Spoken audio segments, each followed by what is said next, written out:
Excellence is not an art. Aristotle says it is habit of practice.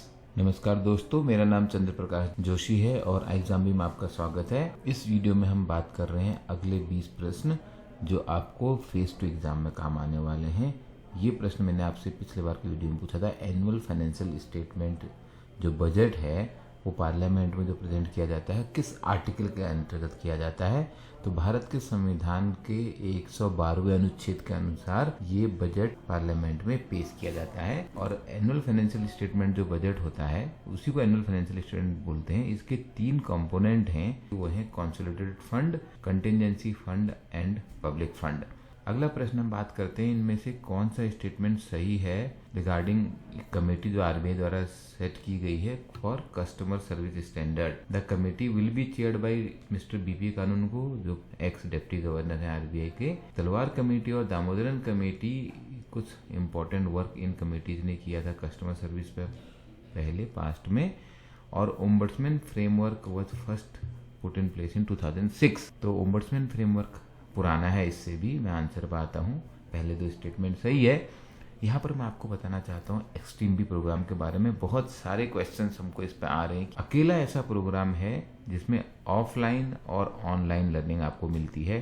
Classes तो हो ही रही हैं, उसके अलावा डिस्टिंग्विश्ड स्पीकर्स लाइक जो सेबी में होल टाइम मेंबर रहे हैं which is a position equivalent to deputy governor in RBI. और सर ने पहले आरबीआई से अपना कैरियर शुरू किया था। इन एक्सट्रीम बी सेशंस में आपको मिलता है direct face to face interaction की अपॉर्चुनिटी, जिसमें हम क्लास में को पढ़ा रहे हैं। आप प्रश्न पूछ सकते हैं, आप आपस में डिस्कस कर सकते हैं। और सबसे अच्छी बात यह कि आपके स्टडी ग्रुप्स बनते हैं उन स्टूडेंट के साथ जो वाकई इस एग्जाम को निकालने के लिए सीरियस हैं।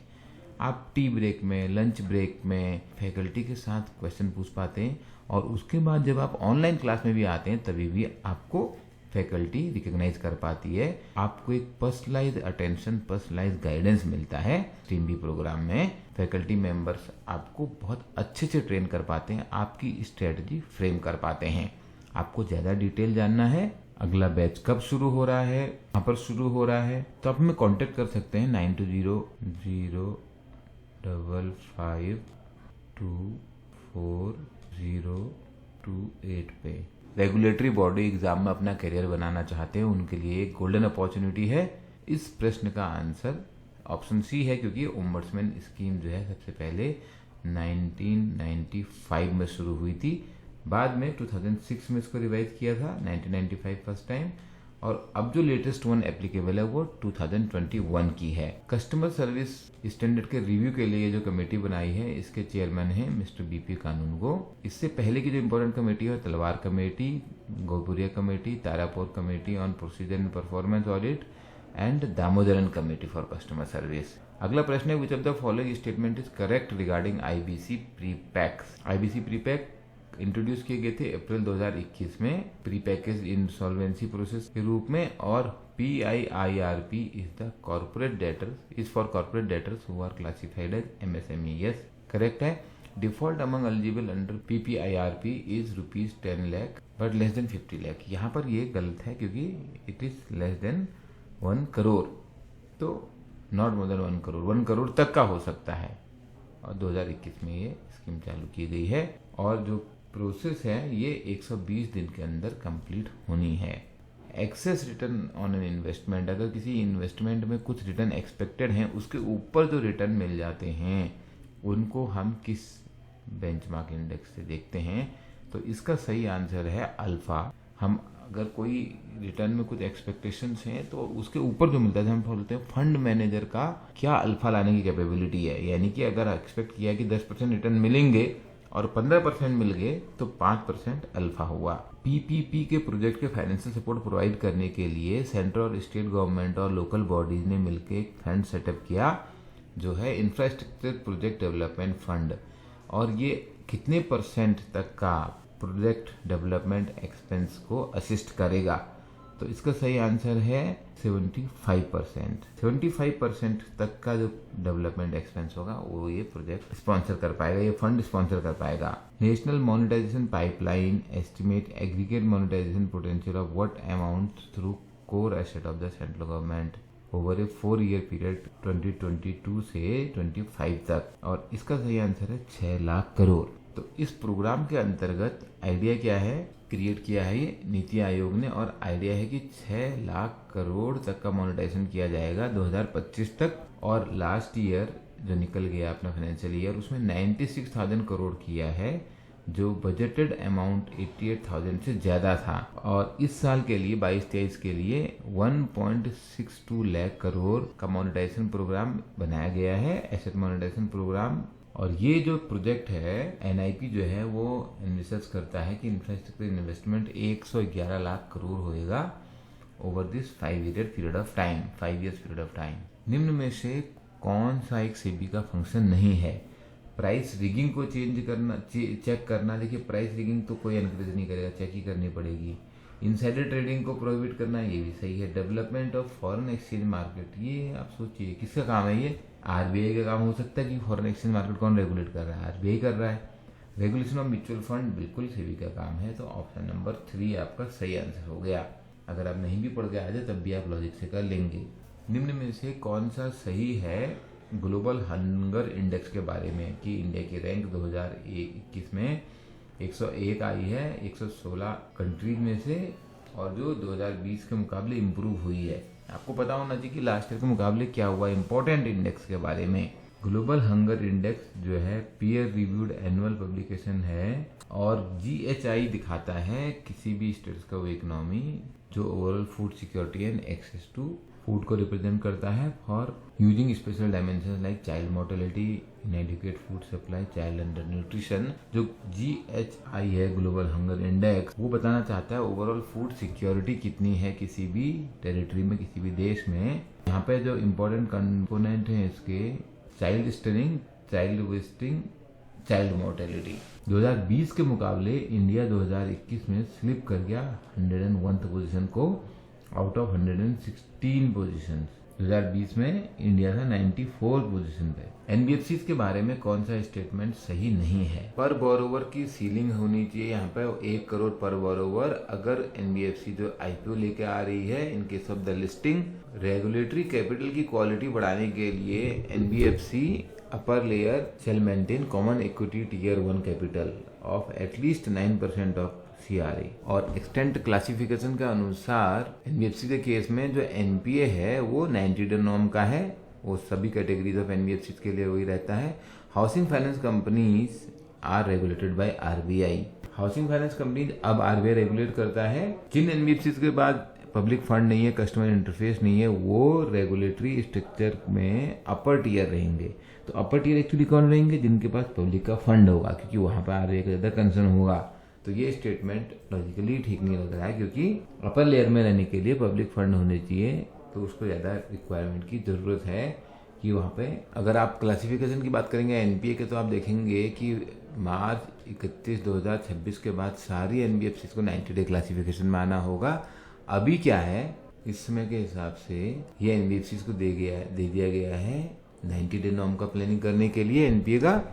एनबीएफसी जिनके पास पब्लिक फंड नहीं होंगे वो हमेशा base layer of regulatory structure में रहेंगे, क्योंकि पब्लिक फंड की सेफ्टी कंसर्न है आरबीआई का।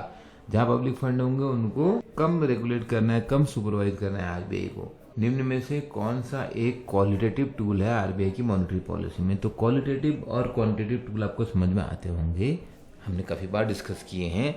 क्वांटिटेटिव टूल हुए एक नंबर चेंज करने से आरबीआई पैसा मार्केट में रिलीज कर देता है या पैसा ले लेता है। तो CRR और SRR तो ऐसे नंबर हैं। जब जब CRR बढ़ाओगे, देखिए ध्यान से आप सुना करिए, अपने हर वीडियो को भेजता हूँ। ये जो रेशियो है यहाँ पे, ये सब क्वांटिटेटिव रेशियो है। अगर आप देखिए CRR, SLR, मैंने पिछली बार बताया था कि 87,000 करोड़ रुपया सिस्टम से सब कर लेता है आरबीआई अगर आधा % CRR बढ़ाता है। SLR बढ़ा देंगे। क्वांटिटेटिव है। क्वालिटेटिव क्या होते हैं? ऑपरेशन ट्विस्ट पे अलग वीडियो बनाया हुआ है। क्वालिटेटिव होते हैं जैसे कि क्रेडिट राशनिंग, किस सेक्टर में क्रेडिट देना है, PSL की गाइडलाइन चेंज कर दी। मॉरल सुएसन, आरबीआई सजेस्ट करता है, परसुएट करता है, स्पीचेस देते हैं जिससे वो इंडिकेट करते हैं। डायरेक्ट एक्शन लेता है बैंकों पे, कुछ कहीं क्रेडिट सप्लाई नहीं हुई है, बोले ये प्राइवेट सेक्टर में आप कम दे रहे हो, ये गवर्नमेंट स्कीम्स में आप कम दे रहे हो। ये जो हैं ये इस टाइप के टूल है क्वालिटेटिव टूल। तो क्वांटिटेटिव टूल आपको ये सारे पता होने चाहिए, bank rate, lap, MSF, reserve ratios, OMOs और करेंसी स्वैप डील इस टाइप के हैं। Currency swap deal actually operation twist है, ये आपको यहाँ पता होना चाहिए। Early childhood care and education, ये जो है NEP नेशनल एजुकेशन पॉलिसी में इसको इम्पोर्टेंस मिली है। कौन सी चीज़ NEP के अंदर का जो मेंशन है CECE में, इनमें से मेंशन की गई है। प्लानिंग और इम्प्लीमेंटेशन इसका किया जाएगा एजुकेशन मिनिस्ट्री द्वारा, तो एंटायरली बाय एजुकेशन मिनिस्ट्री, यानी कि और कोई इन्वॉल्व नहीं है एजुकेशन मिनिस्ट्री का अलावा, ये सही नहीं है। और एक 3 साल के बच्चे जो है, 3 साल के बच्चे की 3 साल की एज से पहले वो प्रिपरेटरी क्लासेस में जाएगा, बाल वाटिका में जाएगा। एक्चुअली ये भी गलत है क्योंकि यहाँ पर 5 साल है। ECCE will be delivered through institutions including anganwadi and preschool who will have teachers and anganwadi workers. ये स्टेटमेंट यहाँ पे ठीक है और यही स्टेटमेंट यहाँ पे ठीक है, इसलिए ऑप्शन डी आपका करेक्ट आंसर हो गया। 5 साल के बच्चों के लिए कंपलसरी होगा बाय ए क्वालिफाइड टीचर कि वो आंगनवाड़ी बाल वाटिका में वहाँ पे जा पाएंगे। और ये जो कमेटी है NEP, इसका याद रखिए, इट चेयर्ड बाय डॉक्टर के कस्तूरी रंजन एंड एम क्या है, 100% gross enrolment ratio in school by 2030। निम्न में से कौन सा सही है? ये है आपका प्राइमरी, सेकेंडरी और टर्सरी सेक्टर के डेफिनेशंस में। एग्रीकल्चर, माइनिंग, क्वारिंग आता है प्राइमरी सेक्टर में, हाँ ये बात सही है।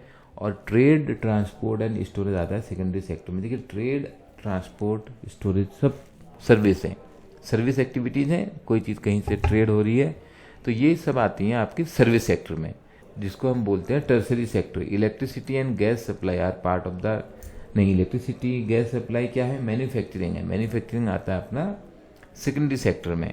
तो यहाँ पर केवल ए ठीक हुआ। आपको ये तीनों सेक्टर में तो बिल्कुल डाउट नहीं होना चाहिए।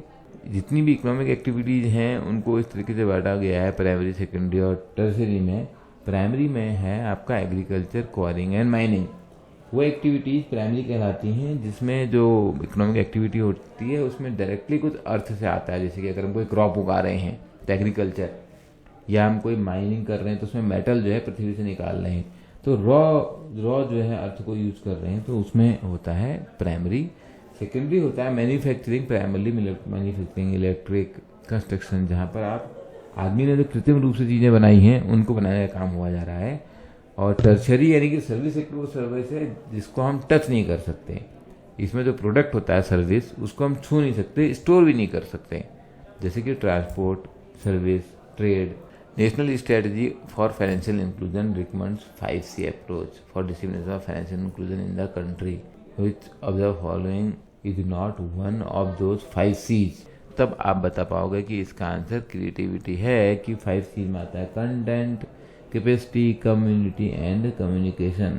थ्योरी एक्स, थ्योरी वाई के बारे में आपको पता होना चाहिए। तो इसमें पूछा गया है theory, which theory assumes employ are internally motivated, कौन सी थ्योरी अज्यूम करती है ऐसा? तो थ्योरी एक्स जो होती है वो तो मान के चलती है कि एम्प्लॉय बिल्कुल मोटिवेटेड नहीं है, उनको टाइट रख के डंडा लगा के काम कराना है।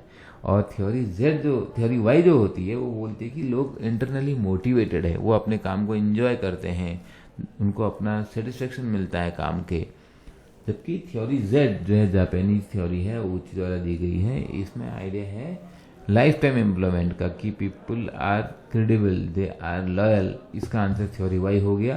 कंपनी का एक डॉक्यूमेंट ऐसे रीड करता है कि ये फंडामेंटल इंपॉर्टेंस का है, company is looked upon with trust, confidence and credibility, this can be perceived by following the key principles of the integrity, independence, objectivity, confidentiality and competence. तो ये इंपॉर्टेंट फीचर्स बताए हैं ये कंपनी ने अपनी ethics के बारे में। तो ये किस स्टेटमेंट का पार्ट हो सकता है? ये हो सकता है कोड ऑफ एथिक्स।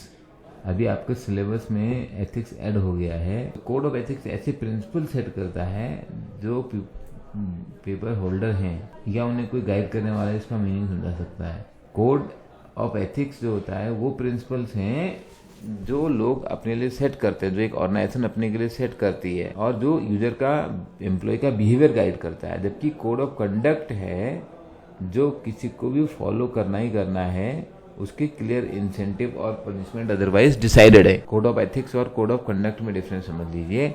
नहीं तो कई बार आसान क्वेश्चन मुश्किल हो जाएगा एग्जाम में। निम्न में से कौन सा सही है BIS के बारे में? बैंक ऑफ इंटरनल सेटलमेंट, इसका हेडक्वार्टर है बासेल स्विट्जरलैंड में। बासेल गाइडलाइन नाम सुना है? यस, ये सही है। और ये ओन किया है central bank of various countries ने। हाँ, establish in 1945, it has currently 132 countries members.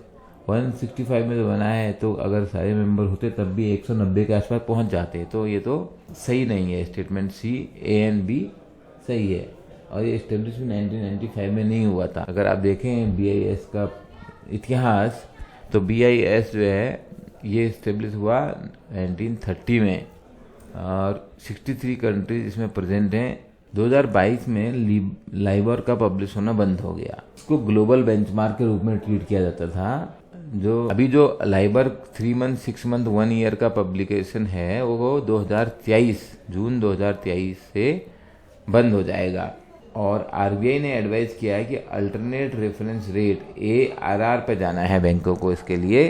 अब उसके बाद और 1 वीक, 2 मंथ और नॉन USD बेस्ड लाइबर जो है वो सभी बंद हो चुके हैं 31 दिसंबर 2021 से। UPI 123 ये जो पे सॉल्यूशन है, ये एक डिस्टिंक्ट ऑप्शन देता है जो फीचर फोन यूजर्स हैं उनको for online payment, digital payment. इनमें से कौन सा एक इफेक्टिव फीचर नहीं है इसका? कि ये इंटरेक्टिव वॉइस रिस्पॉन्स देता है, ये ऐप बेस्ड फंक्शनैलिटी पर है, ये प्रॉक्सिमिटी द साउंड सिस्टम में इसमें फ़र्क पड़ता है परफॉर्मेंस में, या वॉइस मैसेज में फ़र्क पड़ता है, या ये मिस कॉल से भी सर्विस दे सकता है। तो इसमें करेक्ट आंसर है मिस्ड वॉइस। UPI 123 जो है आपको 4 डिस्टिंक्ट ऑप्शन फीचर फोन में प्रोवाइड करता है। वह है interactive voice response, missed call and proximity sound based app based functionality. निम्न में से कौन सा international organisation poverty and shared prosperity report जारी करती है? यहाँ पर आंसर है वर्ल्ड बैंक। ये एक बाइनियल रिपोर्ट है जो वर्ल्ड बैंक जारी करता है। Most accurate and latest data for estimate on trends of the global poverty and shared prosperity. Deendayal Antyodaya योजना जो है नेशनल लाइवलीहुड मिशन का जो एम है वो है all round development of the urban poor. लेकिन इसके अंदर मल्टीपल सब स्कीम्स भी हैं। इनमें से कौन सी इसकी एक सब स्कीम नहीं है? इसका करेक्ट आंसर है capacity building and financial inclusion. अगर आप सारे ऑप्शन को ध्यान से पढ़ेंगे तो भी आप ये ऑप्शन एलिमिनेटर से निकाल दोगे।